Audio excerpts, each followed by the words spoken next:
আসসালামু আলাইকুম। আপনাদের জন্য একটা দারুণ খবর নিয়ে আসলাম। দেখেন, ভালোবাসা থাকলে মরা গাছে তো পাতা নাকি হয়, সেই অবস্থা আমার। দেখেন, কিছুদিন আগে বলছিলাম যে এই গাছটা মারা গেছে, হয়তো বা বিদ্যুৎ পড়ার কারণে হয়তো বা মারা গেছে, কারণ এক রাতে গাছটা ঝামড়িয়ে পড়ে পুরো ফুল পাতা সব কিছু নষ্ট হয়ে গেছে এবং এক রাতে পড়ে গেছে। পরের দিনই ভাবছিলাম যে গাছটা নষ্ট হয়ে গেছে, এটা তুলে ফেলাই দেবো, এটা তো আর হবে না।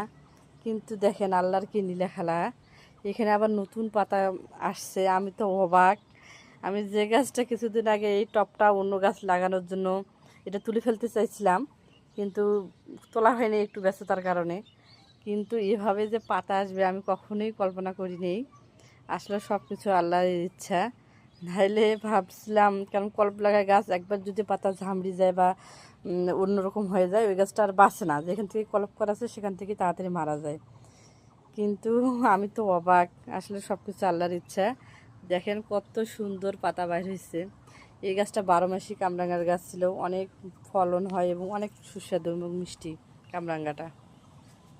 এখন হয়তো বা গাছটা বেঁচে গেলেও আমার, আমি মনে মনে ভাবছিলাম যে নাসারির মামাকে আর একটা কামরাঙ্গার গাছ দিতে বলবো, কিন্তু আর লাগবে না, এটাই আমার এনাফ।